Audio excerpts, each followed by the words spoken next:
सुप्रभात बच्चों, मैं लेकर आई हूँ मल्हार आपकी जो बुक है उसके अंदर से आपकी कविता मातृभूमि। इसके रचयिता हैं सोहनलाल द्विवेदी जी। तो चलिए सबसे पहले लेखक के परिचय को जान लेते हैं। सोहनलाल द्विवेदी जी के बारे में कहें तो इन्हें राष्ट्र कवि की उपाधि से सम्मानित किया गया था, क्योंकि इन्होंने जो है राष्ट्र को जागृत करने से लेकर बहुत सारी कविताएं लिखी थी। इनका जन्म 22 फरवरी 1906 को हुआ था उत्तर प्रदेश के फतेहपुर जिले में। और इन्हें जो है ये गांधीवादी जो दर्शन था, गांधी जी के दर्शन से बहुत ज़्यादा प्रभावित थे। और साथ ही साथ इन्होंने जो है बच्चों के लेकर बहुत सारी कविताएं भी लिखी हैं। इन्हें जो है भारत सरकार ने पद्मश्री जो उपाधि है उससे सम्मानित किया था। इनकी कुछ रचनाएं अगर हम देखें तो इनमें है किसान, भैरवी, कुणाल, पूजा गीत, दूध बताशा, बढ़े चलो, कोशिश करने वालों की कभी हार नहीं होती। ये जो कविता है, इस कविता को लेकर संशय बना रहता है लोगों के मन में कि ये कविता जो है हरिवंश राय बच्चन जी ने लिखी है, क्योंकि अमिताभ बच्चन जी ने एक बार इसे गाया था, परंतु ऐसा नहीं है। ये कविता जो है सोहनलाल द्विवेदी जी द्वारा लिखी गई है। तो चलिए अब कविता की तरफ बढ़ते हैं। ये जो कविता है मातृभूमि, मातृ मतलब माँ, भूमि मतलब धरती। जो कवि हैं इनका जन्म भारत में हुआ था, तो भारत को ये मातृभूमि मानते हैं, माँ मानते हैं। तो इसी की सुंदरता, इसी की विशेषता को बताते हुए ये कहते हैं, क्या कहते हैं? ऊंचा खड़ा हिमालय आकाश चूमता है, नीचे चरण तले झुक नित सिंधु झूमता है। इसकी सुंदरता को बताते हुए कहते हैं कि जो हिमालय पर्वत है वो भारत के उत्तरी दिशा में स्थित है, और इसमें जो है बहुत सारी चोटियां हैं, जिनमें जो है आपका कंचनजंगा है, K2 है, गॉडविन ऑस्टिन है। बहुत सारी जो पर्वत श्रृंखलाएं हैं वो इस हिमालय की तरफ इस श्रृंखला में देखने को मिलती हैं, और ये बहुत ही ऊंची हैं। ये देखने में ऐसा लगता है कि आसमान को चूम रही हैं, अर्थात आसमान को छू रही हैं, बहुत ऊंची नज़र आती हैं। आगे कहते हैं, नीचे चरण तले झुक नित सिंधु झूमता है। और यदि हम जो है भारत के दक्षिण बिंदु की तरफ जाएं तो वहाँ पर आपको नित हमेशा क्या दिखता है? सिंधु, समुद्र नजर आता है।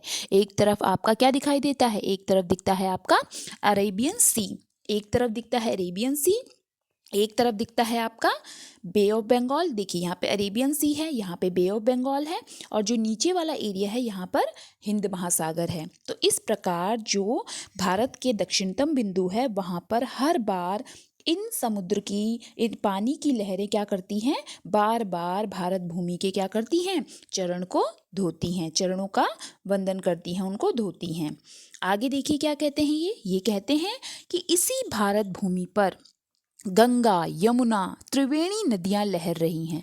कहते हैं गंगा यमुना त्रिवेणी नदियां लहर रही हैं, जगमग छटा निराली पग पग छहर रही है।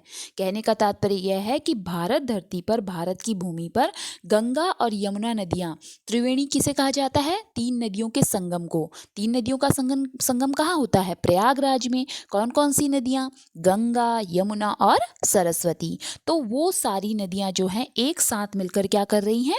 लहरा रही हैं, एक जगह से दूसरे स्थान पर जा रही हैं।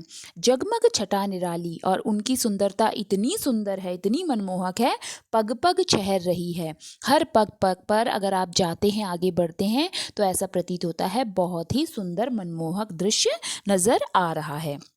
आगे कहते हैं, वह पुण्य भूमि मेरी, वह स्वर्ण भूमि मेरी, वह जन्मभूमि मेरी, वह मातृभूमि मेरी। कहते हैं कि ये जो धरती है, ये जो भारत भूमि है, वो कैसी है? पुण्य भूमि है। इसमें जो है बहुत सारे पुण्य कर्म किए गए हैं, तो ये मेरे ये मेरी पुण्य भूमि है। यह स्वर्ण भूमि मेरी, और यही जो है मेरी स्वर्ण भूमि भी है। क्यों? क्योंकि इसकी धरा, इसकी जो धरती है वो इतनी ज़्यादा उपजाऊ है कि अलग अलग भांति भांति की फसलें यहाँ पर उगाई जा सकती हैं। और भारत को क्या कहा जाता था? सोने की चिड़िया कहा जाता था। तो इसी वजह से उन्होंने कहा है ये एक ऐसी भूमि है, स्वर्ण भूमि है। वह जन्मभूमि मेरी, और जो लेखक हैं, जो कवि हैं, उनका जन्म कहाँ हुआ है? भारत में ही हुआ है। इसी वजह से इसे लेखक ने जन्मभूमि कहा है। वह मातृभूमि मेरी, और इसी को उन्होंने क्या कहा है? मातृभूमि भी कहा है। आगे क्या कहते हैं, झरने अनेक झरते जिसकी पहाड़ियों में, चिड़िया चहक रही है हो मस्त झाड़ियों में। अब कहते हैं यहाँ पर बहुत सारे झरने जो हैं वो बहते हुए नजर आते हैं। और झरने कहाँ से गिरते हैं, पहाड़ियों से। तो पहाड़ियों में बहुत सारे झरने जो है ग्लेशियर्स के पिघलने के कारण दिखाई देते हैं। और यहाँ की इतनी ज़्यादा सुंदरता है कि यहाँ पर बहुत सारे जीव जंतु, पक्षी, पंछी, बहुत सारे जो भी अलग प्रकार के जीव जंतु हैं, सभी खुशी से, सुख और शांति से रहते हैं। और वो चिड़िया जो है वो क्या करती है, चिड़िया चहकती है, खुशी से कोलाहल करती है और मस्त होकर झाड़ियों में इधर से उधर उड़ती रहती है। फिर आगे कहते हैं, अमराइयाँ घनी हैं कोयल पुकारती है, बहती मलय पवन है तन मन संवारती है। क्या कहते हैं आगे कि यहाँ पर आम की, अमराइयाँ मतलब आम की बहुत बड़ी बड़ी घनी झाड़ियाँ, बहुत सारे पेड़, बहुत सारे आम के पेड़ हैं, कोयल पुकारती है और उसके अंदर जो है छुपकर कोयल जो है कुहू कुहू की आवाज़ कर रही है। बहती मलय पवन है। अब जो मलय पवन है वो किसे कहा गया है, दक्षिण भारत के जो पर्वत हैं वहाँ से आने वाली हवाएं। और दक्षिण भारत में अगर हम देखें, ये देखिए आपको भारत माता का चित्र नज़र आ रहा होगा, यहीं पर आप देखेंगे ये वाला जो एरिया है, यहाँ से जो हवाएं आती हैं वो क्या करती हैं, लोगों के तन मन को उत्साहित कर देती हैं, उनके मन को बहुत ज़्यादा प्रसन्न कर देती हैं। क्योंकि यहाँ पे बहुत सारी जड़ी बूटियाँ हैं, तो वो सारी जड़ी बूटियों से सुगंधित हवा, वो अच्छी हवा, प्राकृतिक रूप से भरपूर हवा आती है तो व्यक्ति के मन को बहुत ज़्यादा प्रसन्न कर देती है।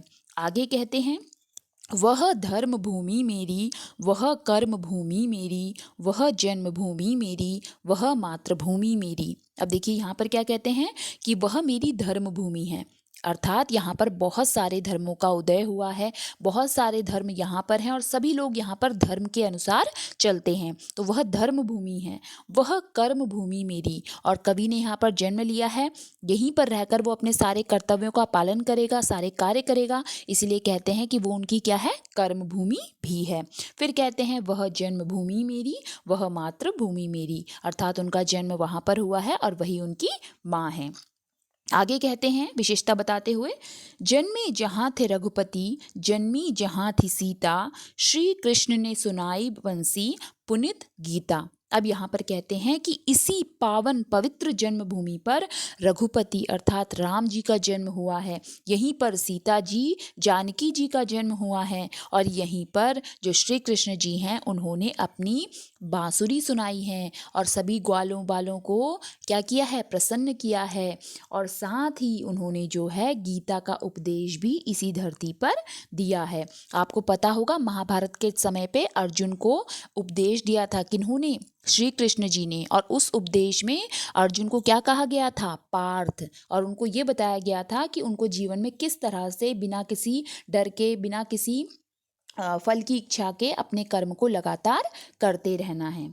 आगे कहते हैं, गौतम ने जन्म लेकर जिसका सुयश बढ़ाया, जग को दया दिखाई, जग को दिया दिखाया। अब कहते हैं इसी जन्मभूमि पर आगे चलकर गौतम बुद्ध का जन्म हुआ है और गौतम बुद्ध ने लोगों को एक तरह से सरलता से जीने का मार्ग दिखाया।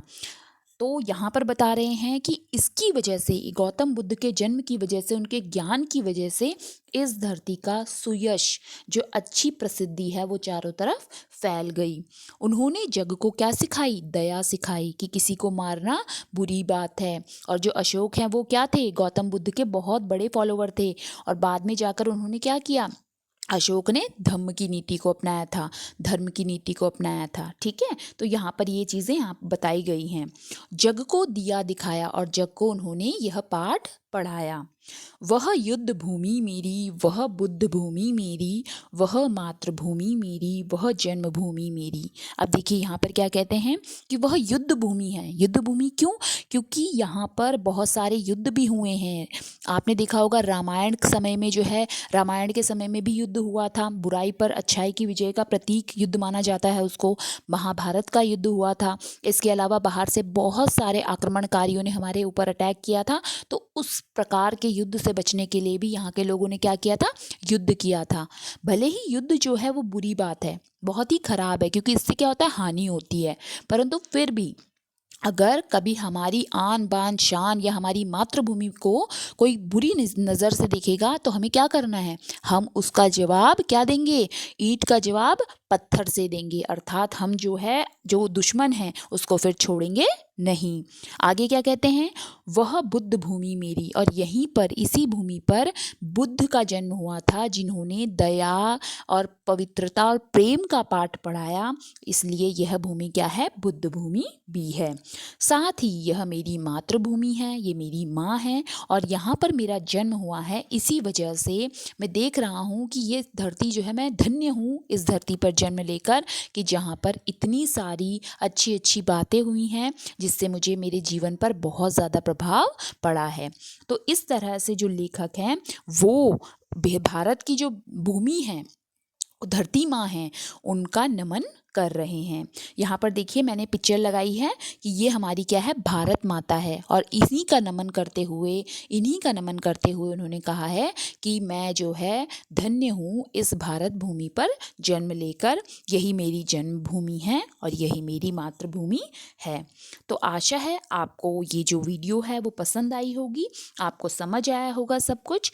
तो आप इसे लाइक और सब्सक्राइब ज़रूर करें चैनल को, और मुझे बताएं कि आपको किस प्रकार की कविताओं को पढ़ने में समस्या आ रही है। तो लिंक पर नीचे कमेंट ज़रूर करें, तो मैं कोशिश करूँगी कि मैं उन कविताओं का अनुवाद आपको यहाँ पर दे सकूँ। तब तक के लिए धन्यवाद, मिलते हैं अगले लेक्चर में, बाय।